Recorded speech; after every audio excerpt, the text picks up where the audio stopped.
everyone, my name's Christy, and for this project I thought I'd talk to you guys a little bit about what Tourette's is. And Tourette's is usually a disorder that many people aren't usually aware of and exactly what it is.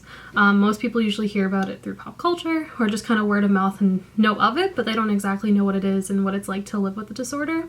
So I guess I just wanted to clear some confusion people might have and just inform you a little bit more about it. Tourette's is a neurological psychiatric disorder that only affects about 1% of the population, so pretty rare among people. You don't usually encounter it too often.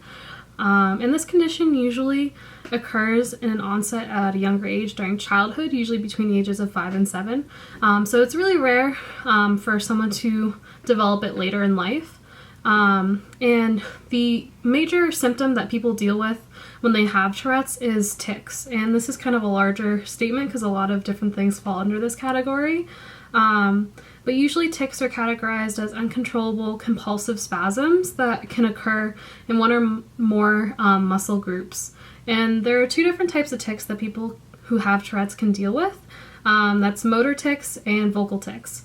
With motor tics, this is usually an excessive/compulsive need to move a certain part of your body. So it's a physical movement. These usually include jaw movements, facial grimaces, eye blinking, head bobbing or jerking, neck stretching, a lot of things that people typically see as normal, but they happen in an excessive amount for people who deal with Tourette's. And the other type of tics is vocal tics, which is usually categorized by a sound. So that's could be including of like clearing someone's throat, coughing, sniffing, grunting, shouting, kind of things along those lines. To be diagnosed with Tourette's, a person needs to be dealing with at least 2 motor tics and at least 1 vocal tic for at least a period of time of a year. Usually this is because people who deal with Tourette's, a lot of their symptoms are kind of things that people see as normal occurrences in the body and make sure it's really inhibiting a person's ability to function, whether it's in school or work or just daily life. And another thing that's important to remember is Tourette's, like many other disorders and like health issues, is that it occurs on a spectrum. So people can be dealing with it as like a mild case to a very severe case, and this is usually categorized by the different types of tics that a person might be dealing with. So the ones that I mentioned earlier are usually more common mild symptoms that people deal with, but some more complex ones that people deal with involve multiple muscle groups. So that can include for motor tics, uncontrollable jumping, twirling, hopping, things like that are more complex body movements. And then with vocal tics, this can usually, a lot of people usually think of this tic when they think of Tourette's, but as inappropriate shouting, excessive swearing, sometimes it can be repeating the same sentence or word over and over again, things like that. A lot of the symptoms that people deal with operate on a waxing and waning spectrum. So that means that a person's tics are constantly changing, and from day to day, they're not going to be the same as the day before.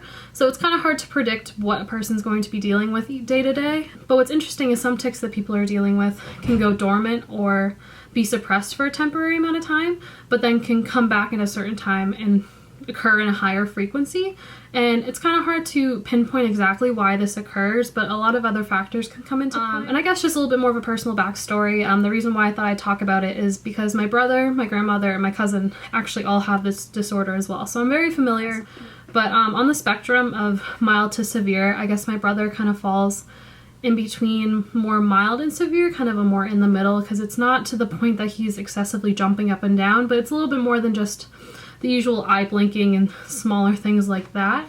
But oftentimes the tics kind of caused him trouble growing up just because, especially socially and academically, it was really hard for him to make friends growing up because a lot of kids saw him as the weird kid who couldn't stop moving his head or was making weird noises in the class.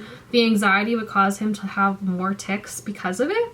So it was just kind of this persistent cycle. And at one point we kind of noticed that when he got home, his tics were getting really bad, but his teachers were saying that his tics were getting better in school. So we came to the conclusion that because he was so afraid people were going to make fun of him, he would try to hold it and, like, with all of his energy, stop doing his tics. So by the time he came home, they would be all pent up inside, and he would just kind of let them out in a higher frequency than he normally would.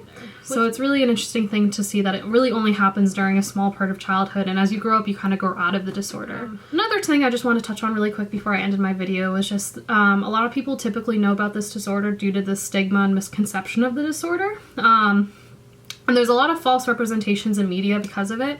And one in particular that comes to mind, I'm not sure if people have seen the YouTube channel Tourette's guy. And usually when I tell people that my brother has Tourette's, they automatically think to that guy and are like, oh, does he just scream all the time and swear all the time? And that's a no. Most people who have Tourette's don't scream and have inappropriate social cues and don't swear as much as he does. And it's really hard to watch these videos just because of how much the YouTube user makes the disorder of Tourette's as a joke. And he exhibits a lot of the stereotypical symptoms of what Tourette's would be, so it makes it really hard for people to actually understand the accurate representations of what the disorder would be.